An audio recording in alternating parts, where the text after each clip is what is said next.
Assalamualaikum warahmatullahi wabarakatuh. Yang saya hormati Bapak Tri Asmanto MPD selaku fasilitator kami dan juga Bu Eni, teman-teman kepala sekolah yang hebat. Mohon izin saya akan memaparkan hasil laporan kegiatan in-house training Gemilang RPP. Gemilang RPP merupakan singkatan dari Gerakan Merancang Inovasi Pembelajaran Mendalam, Aktif dan Menggembirakan. Untuk pendahuluan, saya menggunakan STAR ya, untuk situasi kami. Situasi SD Negeri Klegok 4 berkomitmen untuk mewujudkan pembelajar sepanjang hayat yang berkarakter, berintegritas, berprestasi, inovatif, dan peduli lingkungan. Di sini untuk mewujudkan visi tersebut, kami melaksanakan kegiatan pembelajaran di sekolah yang terdiri dari pembelajaran intrakurikuler, kokurikuler, dan ekstrakurikuler.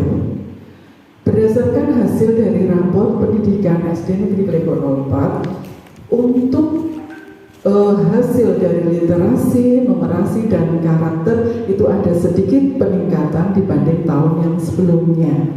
Namun masih perlu peningkatan menurut kami karena delta kami meskipun ada peningkatan, tapi untuk sekolah misalnya dibandingkan sekolah Bu Wali atau Bu Trisna mungkin lebih tinggi dari beliau. Tapi kami di sini berkomitmen untuk meningkatkan pembelajaran khususnya di intrakurikulernya. Nah, untuk tantangannya, pemahaman tentang guru-guru tentang RPP mendalam itu masih sangat bervariasi. Mengingat kita dari 8 personil hanya ada 2 guru yang mengikuti pelatihan pembelajaran PM. Nah, dengan adanya hal yang seperti itu, kami mengambil solusinya. Kita mengadakan aksi yaitu mengembangkan sekolah untuk melaksanakan IHT Gemilang RPP. Adapun tujuan program yang pertama meningkatkan kompetensi kepala sekolah dan guru untuk transformasi pendidikan khususnya pembelajaran mendalam. Yang kedua, memahami dan menerapkan pembelajaran yang aktif, merancang RPP, kemudian sampai menyusun asesmen dan memperkuat kolaborasi yang baik antar sesama guru. Hasil yang diharapkan tentunya sesuai dengan tujuan, yaitu meningkatkan kompetensi guru dan kepala sekolah. RPP nanti akan menghasilkan RPP yang inovatif, berpihak pada murid, pembelajaran yang menyenangkan, asesmen dan umpan balik, dan budaya kolaborasi di sekolah. Secara umum kita lihat profil di SD Negeri Klegok 04 yang notabene adalah SD negeri yang berada di pinggiran kota Pekalongan, itu berkomitmen mewujudkan visi sekolah, di mana visi ini telah kita selaraskan yang sebelumnya dan sekarang sudah kita berkomitmen untuk mewujudkan visi tersebut, yaitu terwujudnya pembelajar sepanjang hayat yang berkarakter, berintegritas tinggi, berprestasi, inovatif, dan peduli lingkungan. Ini kondisi realnya. Kegiatan untuk mendukung visi tersebut tadi sudah saya sampaikan di latar belakang juga, yaitu kegiatan intra, kokurikuler, dan ekstrakurikuler. Kondisi tantangan real yaitu perbaikan pemahaman tentang PM, perencanaan pembelajaran, asesmen, dan kolaborasi antar sesama guru. Upaya pengembangan melalui IHT Gemilang RPP di sekolah. Nah, untuk mewujudkan kegiatan tersebut, kami melakukan beberapa kegiatan, yaitu kegiatan berdasarkan inquiry, kolaborasi dengan alur yang pertama, yaitu dengan kegiatan akses. Kita mengidentifikasi kegiatan tantangan dan peluang. Ini kita laksanakan pada tanggal 28 dan 29 Juli karena kita menggunakan waktu yang seefektif mungkin di sela-sela banyaknya kegiatan. Yang pertama, kita mengidentifikasi kolaborasi di ASES ini kita melaksanakan analisis potensi dan tatanan sekolah menggunakan pendekatan SWOT. Nah, untuk pendekatan ini kita menganalisis potensi tantangan. Yang pertama menganalisis potensi guru, potensi dari dukungan orang tua, fasilitas belajar, identifikasi jejaring kemitraan. Adapun tantangan implementasi pembelajaran mendalam, pemahaman guru terhadap konsep pembelajaran mendalam masih bervariasi. Peluang pengembangan yaitu antusiasme guru berantusias terhadap pembelajaran yang menarik dan bermakna. Nah, untuk desain kami menyusun strategi inquiry kolaborasi. Kami melaksanakan penyusunan program penguatan kompetensi guru. Yang pertama kita diseminasi setelah kita pelatihan PM yang pertama, melakukan diseminasi tanggal 30 Juli 2025. Kemudian setelah kita melakukan diskusi bersama Kombel, di situ kita merencanakan pelaksanaan IHT pada tanggal 20 dan 21 Agustus 2025. Adapun langkah-langkah IHT mulai dari persiapan, pelaksanaan sampai dengan evaluasi dan refleksi untuk desainnya.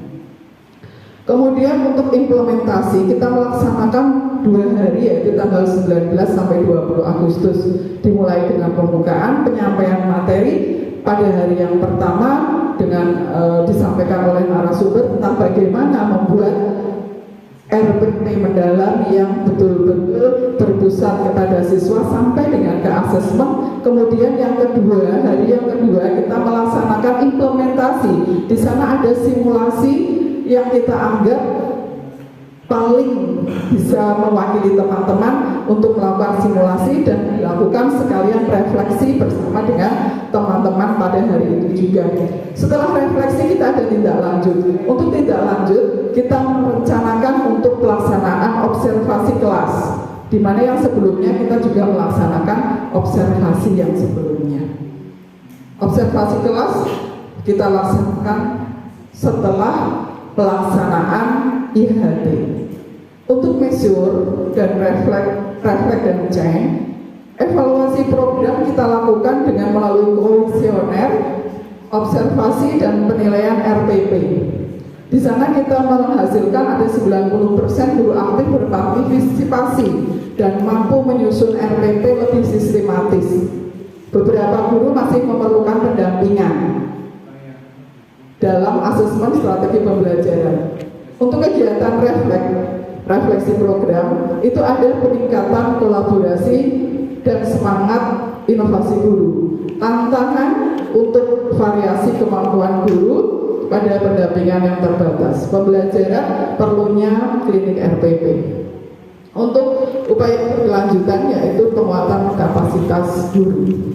Untuk kesimpulan, peningkatan kepala sekolah dan guru dalam transformasi pembelajaran, meningkatkan pemahaman guru dalam membuat rencana pembelajaran, implementasi sampai dengan evaluasi, dan yang tidak kalah penting yaitu memfasilitasi kolaborasi antara guru dalam berbagi praktik baik. Untuk saran bagi guru, konsisten menerapkan RPP berbasis mendalam, berbagi praktik baik dan mengikuti pelatihan tambahan. Untuk kepala sekolah melakukan supervisi yang rutin. Untuk dinas menyelenggarakan pelatihan, menyediakan sarana pendukung. Ini untuk foto kegiatan ASES dan kegiatan. Untuk implementasi programnya, dan terima kasih. Motivasi kita menanam bunga di tepi taman, disiram air setiap malam, guru tidak penuh tumpuan, bimbing murid berpikir mendalam. Terima kasih. Barangkali ada pertanyaan dari Bapak dan Ibu Kepala Sekolah. Monggo saya persiapkan. Monggo. Oke, terima kasih Bu ya atas kesempatannya. Tapi kayak paparannya luar biasa nih. Jadi kalau saya lihat itu biasanya teman kita dari BSP ini berlanjut IPM lihat itu personilnya itu cuma 8, tapi prestasinya nggak banyak juga. Saya tanyakan ini untuk strategi dengan sebagai kepala sekolah ini untuk bisa mendorong pembelajaran aktif dan kontekstual ini bagi teman-teman yang utama mungkin perlu penyemangat lebih, karena saya itu kalau lihat di SD itu personal banyak, tanya dengan personal segitu tiapnya gimana dan strategi untuk bisa mewujudkan sekolah yang tidak mendapat relasi.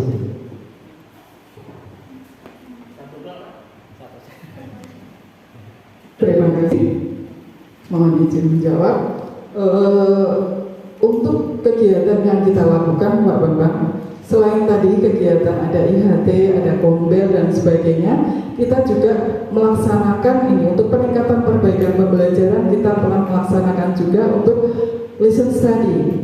Lesson study itu kita hasil dari observasi saya ke teman-teman, itu saya anggap ada satu guru sebagai guru modelnya, kita anggap itu, terus kita bareng-bareng dalam satu kelas pada saat jam-jam kegiatan Kombel, si guru A tersebut itu untuk melakukan pengajaran seperti itu, kita mengamati seperti itu. Selain itu juga kita memanfaatkan lingkungan sebagai objek belajar. Pernah kita lakukan pada saat pembelajaran proyek, kita mendatangi langsung melihat kondisi SD Negeri Klego 4 yang selalu banjir dan sebagainya. Saat itu saya membuat kita sekolah membuat modul pembelajaran tentang bagaimana mitigasi bencana, bagaimana membuat bagaimana cara mengatasi banjir dan sebagainya. Kita ada penelitian itu anak-anak kita bawa ke pompa air, itu namanya apa istilahnya, ke pompa air, ke sana anak-anak mengamati langsung apa sih yang dilakukan di sana. Nanti anak-anak akan menemukan, oh makanya sekarang di SD Klego 4 itu sudah tidak sering terjadi banjir karena air sudah diserap ke sana, seperti itu contohnya. Terus kemarin yang baru saja dilakukan pada saat saya observasi untuk pembelajaran mendalam, kebetulan kelas 3 perkembangbiakan hewan, kita berkunjung ke tempat tetangga SD di mana itu bukan peternak tapi beliau memelihara banyak ayam. Nah, itu anak-anak kita bawa ke sana, terus anak-anak mengamati prosesnya ini pada saat telur. Kebetulan itu ayamnya banyak, ada yang bertelur, ada yang masih kerang dan ada yang masih baru netes. Nah, itu kebetulan sekali kemarin melakukan seperti itu, dan itu kita laksanakan di kelas 3 kemarin. Nah, terus selain itu juga digitalisasi pembelajaran. Kita sudah mulai, meskipun kesederhanaan di sekolah kami, kita tetap ikut seperti teman-teman yang lain, ada digitalisasi pembelajaran seperti itu. Dan yang terakhir kita berusaha untuk untuk digitalisasi juga RPP yang sudah dibuat oleh guru-guru, kita buatkan draft dalam sekolah seperti itu. Terima kasih. Masih ada pertanyaan lagi? Ya. Yang lain mungkin? Ada yang lain yang mau menanggapi? Kalau sudah tidak ada, saya cukupkan sekian. Mohon maaf atas segala kekurangan. Akhirul kalam. Wassalamualaikum warahmatullahi wabarakatuh.